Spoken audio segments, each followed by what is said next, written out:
Hi everyone, I'm Hayley. Welcome to another episode of the Lumi Knits podcast. You can find me on Ravelry at Lumi Knits X or on Ravelry at lumi.knits, and pretty much anything important that I mention I'll link in the notes below. So welcome. If this is your first time watching my podcast, thanks for joining me. If you're a returning viewer, thanks even more, because you know what you're in for.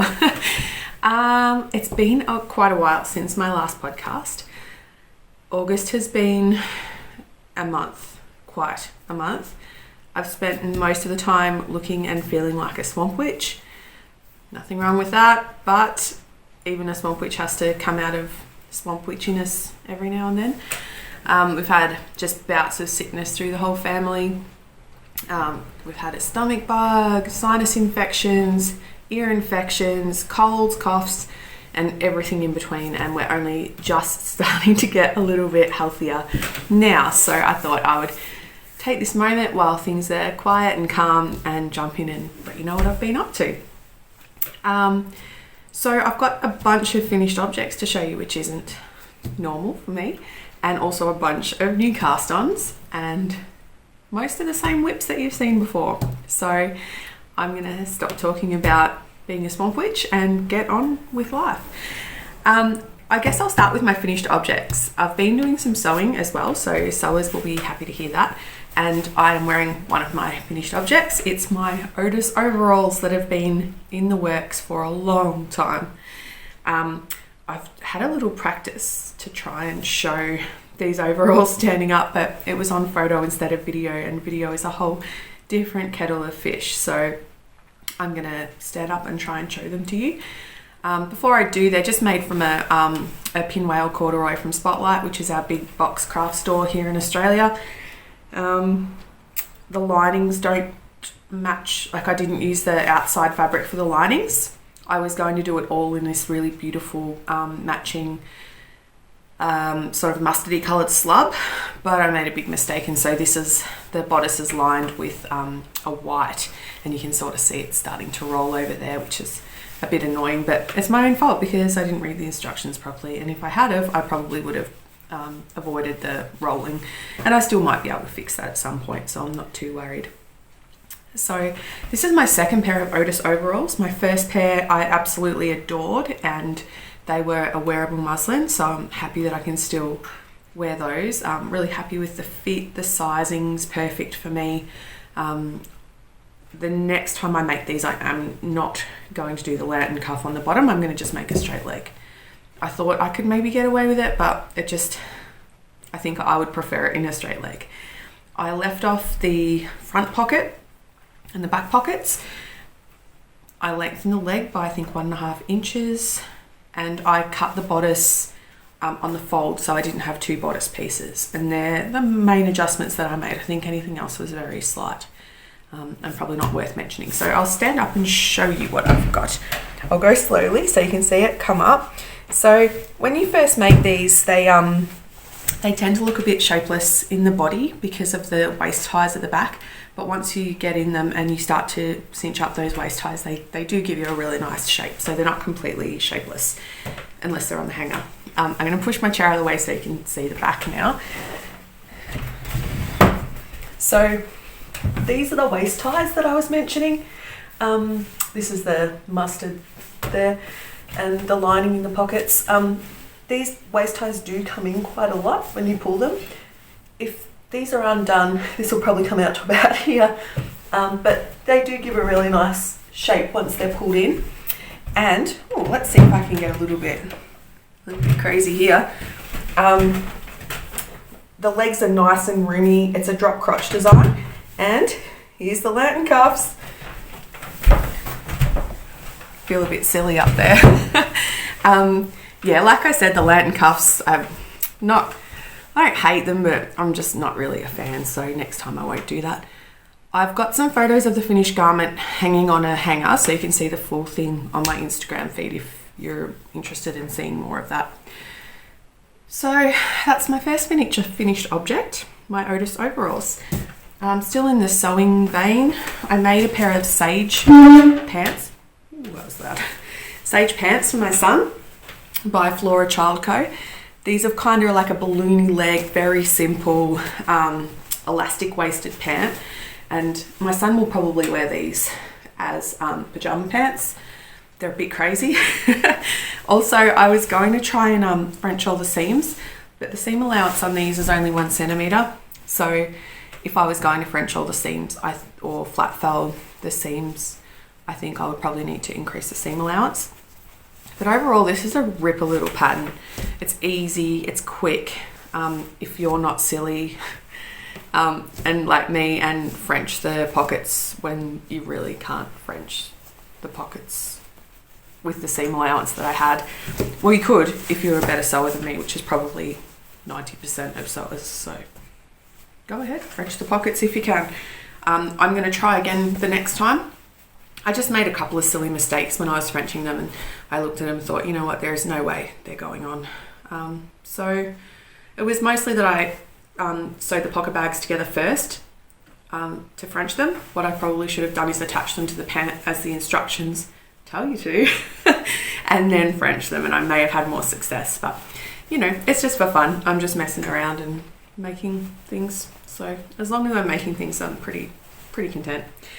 So he'll still get some wear out of these. He thinks they're the coolest because he loves cheetahs, and these have got cheetahs all over them. Again, this fabric's just from Spotlight, nothing fancy or expensive, just something for him to sort of kick around in around the house or wear as pajamas. So they're the Sage Pants by FloraChildCo, and I'll link all these patterns below. The rest of my FOs are knits, and I think some of these I don't think I'd even cast on the last time I podcasted. Oh, I thought I wasn't filming for a second. Some of them I was planning on casting on and hadn't gotten to yet. So the first one I'm going to show you is the Leni hat by Isabell Kramer, and that's this one, and it is gorgeous. I intended on knitting this as a swatch for my Lodestar pullover, which I'm going to talk about a bit later on, and I used it as my swatch, but I knit the largest size and it's pretty big. It's too big for me, and I have a decent sized head, so it's nice as like a slouchy kind of hat. I really love this detail around the bottom near the ribbing. I don't love doing hats, they're not my favorite. I really don't like doing the tops, finishing them off here. Thinking about trying and doing a top down one, the Musselberg that everyone's doing at the moment. Sorry about that, I just had a little coughing fit and I feel like I'm going to have another one, but I'll try not to. So this Leni hat, I love it. I will definitely knit it again, and I will definitely knit it in a smaller size next time, because I don't think I even know anyone whose head is this big. It might just be something when I'm outside that I can wear, just throw on, if I don't want my head to feel too constricted. Anyway, great pattern, highly recommend. It's free on Ravelry, and I used the Bendigo Woolen Mills Galaxy in the colourway Sage. It's beautiful, very drapey, a lot more drapey than I expected, but this has got a fairly strong component of bamboo in it, so I shouldn't be surprised. It's got a little bit of a sheen, but not too much. And yeah, I'm really happy with the hat. I just wish I had knit it a bit smaller. So that's that one. And the next one was a bit of a surprise to me. I didn't do gauge, and I had no idea about the yarn I was using. I thought that I'd picked up sort of like a fingering 4-ply yarn, but it was an 8-ply. I was trying to make a pair of mitts, half mitts for my kids. And if you've watched my podcast before, you'll know that I'm not a big fan of DPNs or magic loop.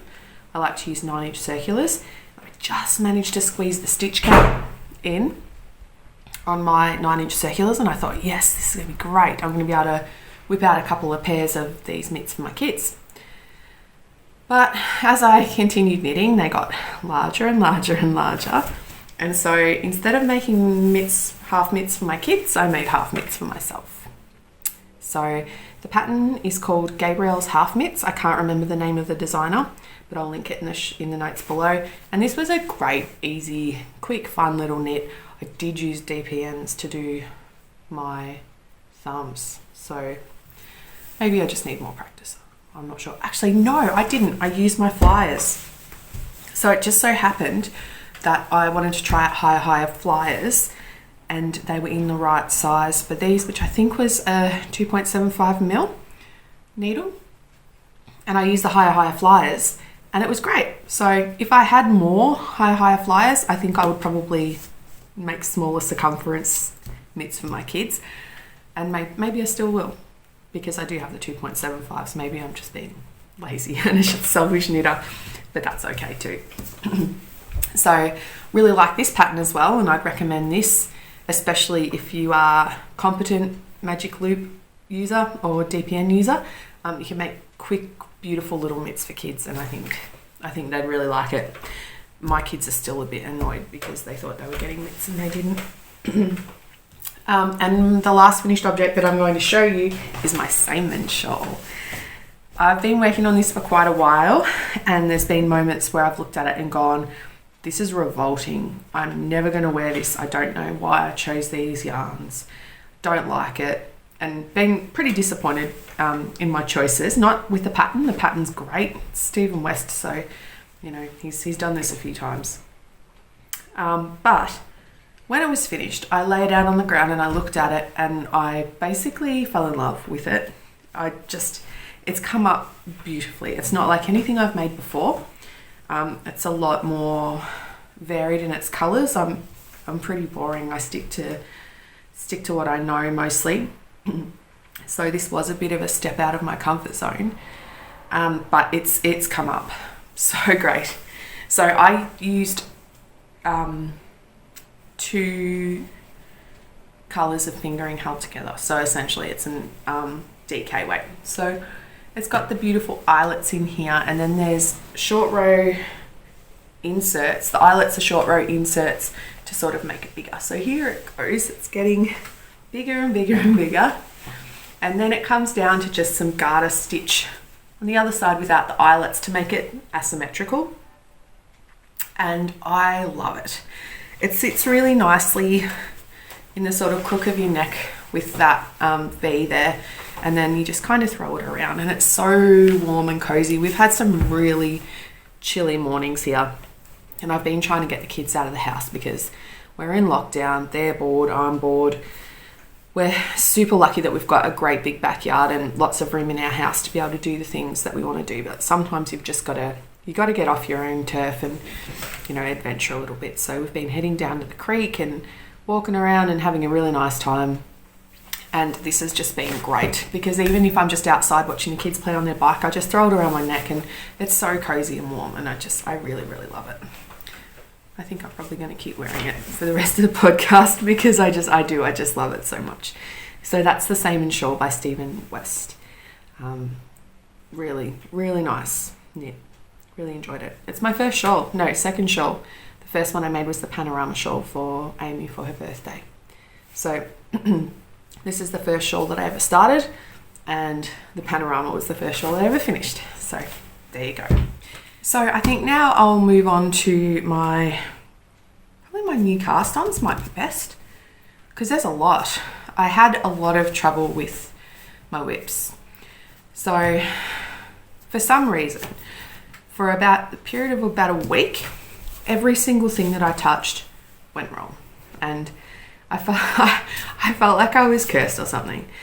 I cast on my Lodestar sweater, and I did that 3 times, and it's currently in timeout up in my room because I just every time I think I'm getting it, I mess it up, and it's really frustrating because I'm not great at lace. Like, lace work is still something that I'm working on. It's not my strength, and I keep making a mistake, and it's really noticeable. And people say, like, my mum says to me, I love you, mum. She says, oh, no one will notice, but I'll notice. And that's what I tell her. I'll notice, and I can't leave it like that. So I've had to pull that one out 3 times, and I just can't face it at the moment. It's not the pattern's fault. The pattern is really well written, easy to follow, but for some reason I can't follow it. So I'll come back to it because I really, really want to knit that sweater. It's beautiful, and the yarn's beautiful, and there's, like, everything about it is great. It's just for some reason it's not working for me at the moment, but I'm sure it will come back. So pulled that out 3 times. Tried to make just a pair of vanilla socks for my husband, and for some reason I cast on about 10 more stitches than what I normally cast on for a sock for him. So they ended up being huge and I had to pull them out. And then I was making a hat for a colleague who's having a baby and just couldn't do it. Pulled that out 3 times. So I had to put my knitting aside for a while, which is why I picked up my sewing again, because I couldn't cope with the failure after failure after failure. And I know that failure is growth and all that, but I can only fail so many times before I need to take a rest. So I took a rest. But anyway, I got really frustrated with all my whips and I thought, I'm going to knit another Soldotna, because my Soldotna is my favourite thing that I've ever knit, and it's the one that people really appreciate when they see it, and I feel great about that. So I'm just going to knit one exactly like my old one, except I'll use the scraps that I have lying around. So I cast on another Soldotna and I'm going to grab it out. I haven't ordered these very well. They're all over the place. So I haven't gotten very far. I've used all the modifications that I used in my first one, and basically I'm just copying my first one, except I'm using different colours. So the main colour is this dark brown, then I've got a gingery brown, and then there's this one that I got in the Op Shop yarn haul. You can't really see, but it's kind of like a tan with sort of hints of a blue grey in it, and that's going to be one of the contrast colours. And then there's this mustard that was left over from my very first weekender. So I've been saving this for some colour work in something that I love, because I really, really love this colour and I love that jumper. So I feel as though this is going to be a nice experience to work with. So yeah, just ticking through another Soldotna there. My husband's socks, I only had 100 grams left of the Bendigo tweed that I knit his rhino jumper from. So I decided I'd do an afterthought heel with a contrasting toe and heel. I've never done an afterthought heel before, so it's pretty exciting. So I think I did like 8 rows ribbed, 30 rows for the leg, because it doesn't need to be very long. And then I put in the line for the afterthought heel, and then I just knit basically until I ran out, and I think it should be a good size for him, and if it doesn't fit him, it'll fit me, so that's good. And this is the colour that I've chosen for the toe and the heel. It's just a natural tweed that came in that Op Shop yarn bag that I paid $15 for, and has been just $15 worth of fun. So I'm really looking forward to doing this afterthought heel and seeing how it goes. Hopefully it goes well. If not, I'll just pull it out and do it again. So that's that one. Still going on my Thunder and Lightning socks, but I feel like I'm getting somewhere. These ones I'm working on the foot. I think the other sock is in my handbag, because every time I have to go get a COVID test or go to the doctor or spend time in emergency, I need a knit, so it's in my bag. So I'm on to the foot rows now, so it's really nice and easy and just ticking along. It's a gorgeous little sock pattern. I think these are going to be so nice when they're finished. Hope I'm not talking too fast again. I'm sure someone will let me know if I am. Yeah, so Thunder and Lightning socks by Dawn Henderson. I've been working on these for quite a while. I'm looking forward to them being finished just because they're so sweet. And I think, second final whip is, it's the other Thunder and Lightning sock. Where's the other one? This is a Georgia bonnet, and I'm knitting this for my colleague's little baby. I don't know if it's a boy or a girl, so I've gone neutral with just this really nice cream mohair. And I've only done just the first repeat of the pattern, which is kind of like this fish scale-y kind of pattern. I've knit this bonnet before. It's an absolute ripper. Really nice pattern for little kids and babies. Adults too, if you want to wear a bonnet. Go for your life. Keep your ears warm. So yeah, I'm just kind of picking up that one. That one's a really quick, like a really easy to follow knit if you're paying, well, you've got to pay a bit of attention, but not 100%. And then, where is it? Aha! this is the one that I'm pretty excited about because this one's been in the works for ages. You'll probably remember me whining about how long it took for the yarn to arrive for it. So I whined and then didn't bother casting it on when the yarn did arrive. So I cast this on only 2 days ago, and for me I don't get heaps of time to knit, but my kids are getting more independent in their play, so I'm getting to knit more and more. And I cast on my Tecumseh sweater by Caitlin Hunter. So this is the first pattern, or the first part of the first. This is the first part of the pattern.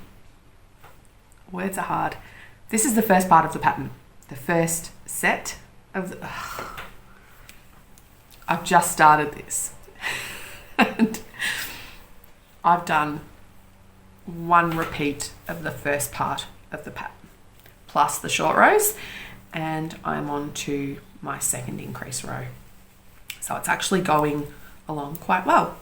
I really like the colours and how they're coming up. The next contrast colour will be, it's called Vintage Denim, so it's kind of like a mid blue, and it's also a tweed. This is done in Bendigo Tweed 8 ply DK, and the main colour is called Natural, and the first contrast colour is called Wild Honey. So feels really nice, this yarn. I like it a lot. It's not super soft like the Galaxy, but it's it feels a bit woolly but not scratchy. It's nice and soft, so I'm really enjoying this. I feel like my other whips are probably going to get pushed aside. I heavily modified the neck again, and I basically did the same as what I did with my Soldotna, because I get so upset about that funnel neck that seems to happen in a lot of Caitlin Hunter's patterns. So I thought I'm not going to even bother trying to knit it to the specs in the pattern. I'm just going to do the Soldotna modifications and hope for the best. So cross your fingers for me, because I'm really enjoying this, and I hope that I don't have to pull it out, because I don't know how much more pulling out my heart can take. Although, that being said, if you've watched my podcast before, you might know that I knit a Felix cardigan a while ago. I was happy with it, and then I think I wore it once and it stretched out of shape and it looks revolting. I can't wear it. It upsets me just to look at it now. It was a lot of work, and I found it not a difficult knit, but I found it difficult in approachability for some reason. I didn't enjoy it that much. So when it was finished, I was really pleased, and I used some really special buttons on it, and I worked hard on the button band, but the button band still looks sloppy. I've blocked it. The fit's awful. I really don't like it, and so I've decided that I'm going to pull that out. I'm thinking about maybe doing a Magnolia Bloom sweater using the yarn, because the yarn's great. Like, the yarn's beautiful. It's a Bendigo Woolen Mills Rustic 12 ply in mustard, and I like the yarn is going to be great for something, but it's just not great for that cardigan. So there is some more pulling out in my future. Maybe that can be the line, like the line under the projects that I've had to pull out. I'm just going to pull out one whole project, and then there'll be no more pulling out for a while. That'd be really nice. Yeah, so there's that coming up, and I think I'm just basically going to chip away at my whips. I do have a whip that is a sewing whip, the Studio Pant by Allwell Studio, I think they're called.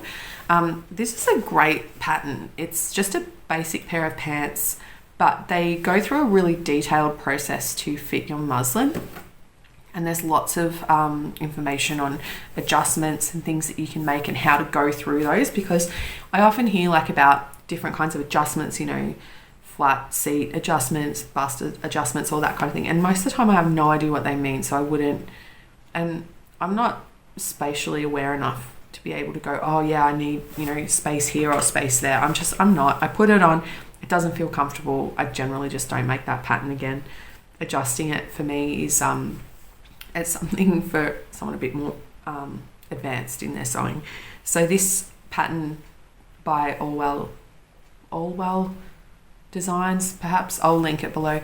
it's really fantastic in that it walks you through all the adjustments. So I made my muslin, and I made it just in some cotton that I found in an op shop for like, I don't know, $2 for about 6 meters. And I haven't finished it yet because I'm still making adjustments to the waist and the leg just to get the right length and the right height. I put them on pinned up and they felt great. Like they were a really good fit for me. I did have to grade from hip to waist, so from one size to another, from the hip to the waist, but that was no problem because they walk you through that in the pattern if you're between sizes, which I was. And after this I have to choose some good fabric to cut into because I'm a huge chicken about cutting into good fabric, because, you know, good fabric's expensive and I don't want to completely mess it up and have to throw $50 or $100 worth of good fabric, you know, to the wind basically. So I'm going to really mess around with my muslin, make sure it's perfect, make the adjustments on my pattern, and then one day when I'm feeling very brave, I will cut in to my fabric. Yeah, so that's the Studio Pants by All Well Designs. The other thing with that pattern is that it's a pay what you feel pattern. So, you know, you can pay the full price for their pattern, or there's half price, or you can have it for free. And I chose to take it for free so I could try it out. I've been really happy with it so far. If I'm happy with the finished design, then I would like to go and buy that pattern because I think that the designer should be rewarded for their work, but also I don't want to buy a pattern that I don't like. So it's a great way to let someone try out your pattern and then hope that they do the right thing and buy it from you. There was something else that I was going to talk about. I do have a couple of plans for some more knitting.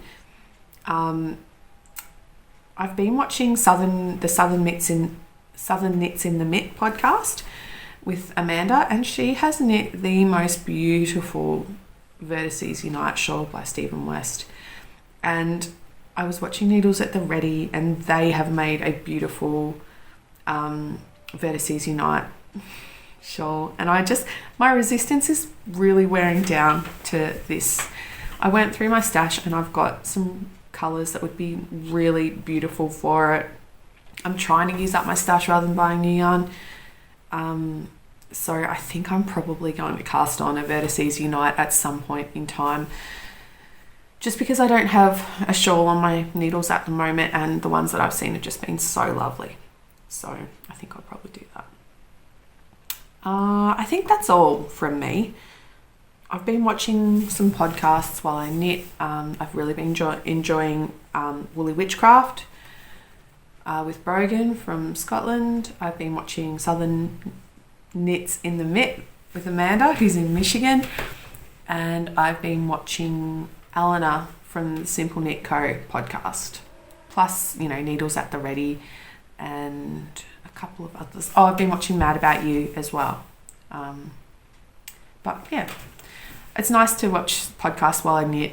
I don't get to do it that often because usually at night I'm working, or kids are asleep, or sometimes I just want to switch off and read or something like that, or listen to an audiobook while I knit.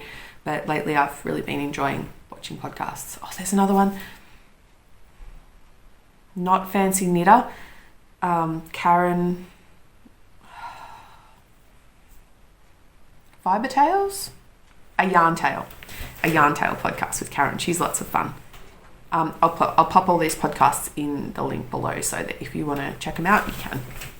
So thanks for joining me. I feel like today I've been a bit all over the place, and I'm sorry for that. There's just been so much going on. COVID is getting closer and closer to my town and my family. Excuse me. So that makes me a little bit stressed.